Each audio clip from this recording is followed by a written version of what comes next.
Chaque jour, du lundi au samedi, suivez le journal du Scoop FM à 18h30, 21h30, 8h juste, 12h30 et 16h juste sur la 98.5 MHz Kipushi 24 Radio, la chaîne partenaire. Scoop FM, la neutralité réelle. Vous êtes 2 millions à nous suivre de partout, mesdames, messieurs. Bienvenue à cette édition du journal dont voici les titres. La RDC se sent extrêmement attristée de voir que les conflits dans sa partie orientale passés sous silence lors du 19e sommet de la francophonie organisé en France à Paris, a déclaré Bestine Kazadi, ministre délégué de la francophonie sur France 24. Et puis pour la sécurité et la protection de personnes et leurs biens, le vice-premier ministre de l'Intérieur et Sécurité, Jackma Chabani, a présenté son plan de travail avec un montant de 248 171 547 $ comme budget annuel. Nous vous ferons le point au cours de cette édition du journal.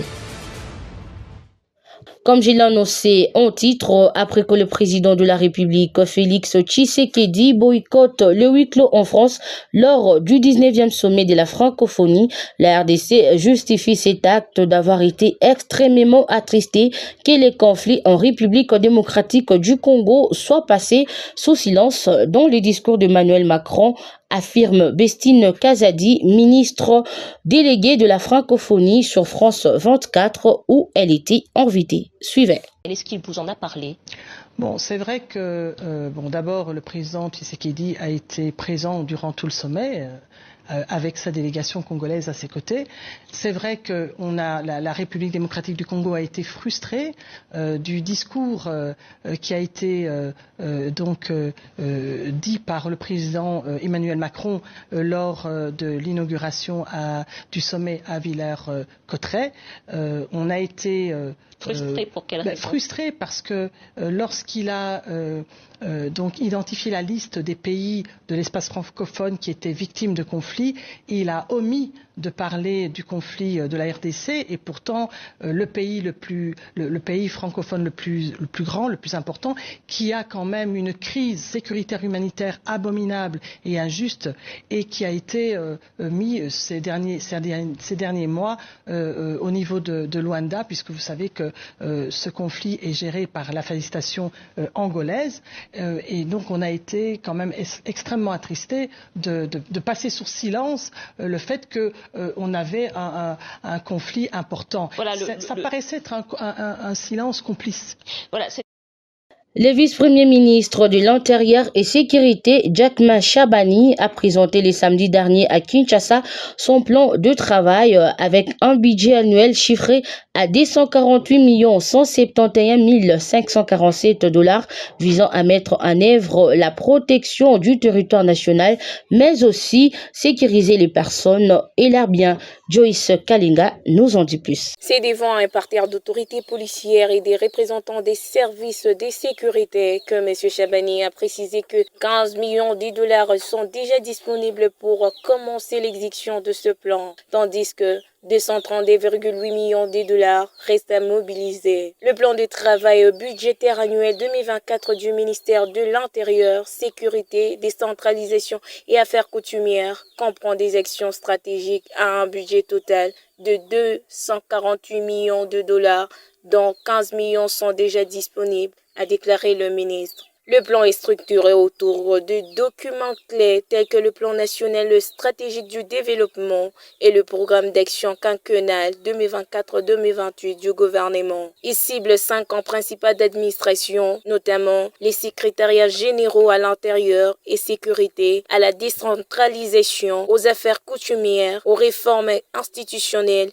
et aux relations avec les partis politiques. M. Chabani a décrit ce plan comme un guide essentiel pour orienter l'action du ministère, un outil de déployer pour le financement et un cadre d'évaluation de la performance. Le plan du travail budgétaire annuel comporte une partie narrative et un tableau détaillant les axes stratégiques, le programme, le coût et les indicateurs de suivi des actions. Notons que le ministre a appelé à l'engagement total des acteurs impliqués dans la mise en œuvre de ces plans ambitieux, soulignant que l'élaboration d'un plan n'est que la première étape. À la fin de la cérémonie qui s'est tenue dans la salle Virunga du ministère de copie du plans du travail budgétaire annuel ont été remis aux autorités de la police, de l'Agence nationale de renseignement ANR et d'autres services de sécurité. Depuis sa prise de fonctions comme vice-premier ministre, ministre de la Défense, Guy Mwadianvita multiplie les contacts en interne afin de trouver une solution efficace à la crise sécuritaire dans certaines provinces où sévissent les troupes armées. Guy Mwadianvita séjourne depuis quelques jours dans le Haut-Ouélé.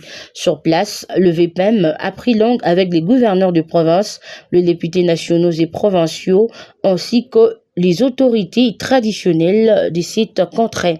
Les détails dans cet élément.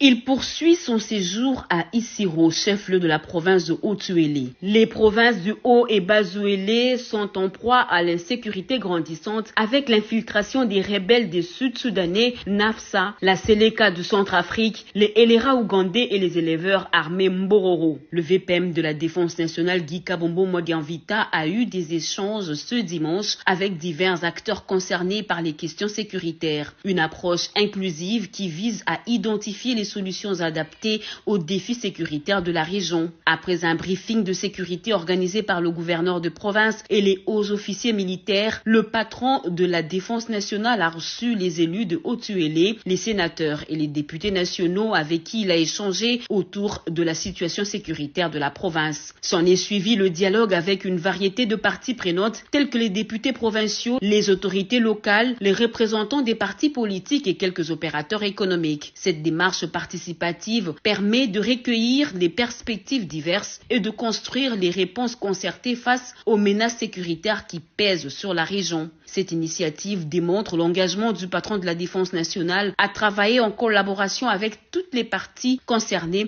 afin de garantir la sécurité de la population et préserver l'intégrité territoriale telle que voulue dans le programme d'action du gouvernement souminois. En favorisant le dialogue et la collaboration entre différents acteurs impliqués, le vice-premier ministre, ministre de la Défense nationale, Guy Kabombo Mwadianvita, promeut une approche holistique et coordonnée pour venir à bout des problèmes sécuritaires persistants dans la région en vue de la restauration définitive de la paix sur l'ensemble du territoire national et la sécurisation des frontières conformément à la vision du commandant suprême Félix Antoine Tshisekedi Tshilombo.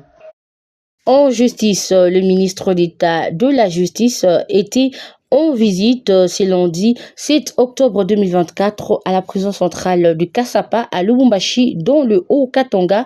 Ici, certains prisonniers ont été libérés sur instruction des Constats Moutamba, ministre de la Justice et garde du Sceau, après étude de chaque cas. Les détails dans nos prochaines éditions.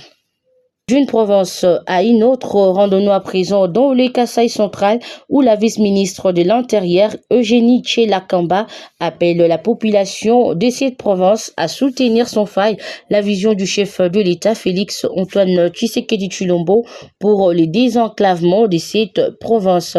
Plusieurs projets, dont Kalambambouji, seront bientôt matérialisés. Suivez la vice-ministre dans cet extrait choisi pour vous par votre rédaction. Félix Antoine Tshisekedi Tshilombo, il ne peut jamais vous oublier. Il y a un organe de travaux qui dépend directement de la présidence pour l'effectivité des travaux de Kalambambouji. Je vous assure que la route de Kalambambouji va terminer et moi, en tant que membre du gouvernement, je veux y veiller. Et je vous rassure, le courant de Chitmbombo sera là dans 2 ans au plus tard. Ne nous lamentons plus, que chacun joue son rôle. Mettons-nous ensemble, la main dans la main, pour notre province. Soutenons la vision du chef de l'État parce qu'il a un souci réel pour vous.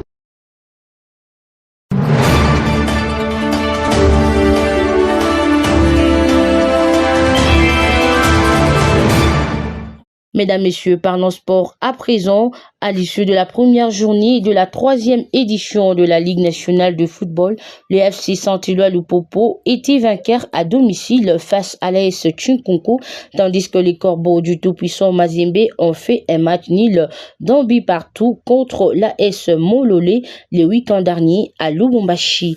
Cléophas Bonza nous en dit plus ça. C'était ce que tout le monde attendait. Ce n'est plus encore quelque chose à venir, mais à vivre déjà. Le démarrage de la Ligue nationale de football congolais avec son nouveau sponsor officiel, Illico Cash, s'est démarqué par des résultats inattendus lors de la première journée lancée vendredi 4 octobre à Kinshasa. Enlevé des rideaux, l'OC Renaissance a fait un bon match contre l'AS Kouya Sport en réalisant un score de 3-1. Le relégué en Ligue 2 s'est ainsi offert 3 points en début du championnat, synonyme de leur détermination. À Lubumbashi, c'était l'ambiance pour le complexe sportif Don Bosco qui s'est imposé face à l'US Pandabé 52 sur une note d'un but à rien. Puis, le TP Mazembe s'est partagé la victoire avec son visiteur des Mbujimayi qui a été surprenant sur le terrain inconnu. Promu en championnat d'élite, l'AS Malolé a ouvert les scores dès les 5 premières minutes des jeux.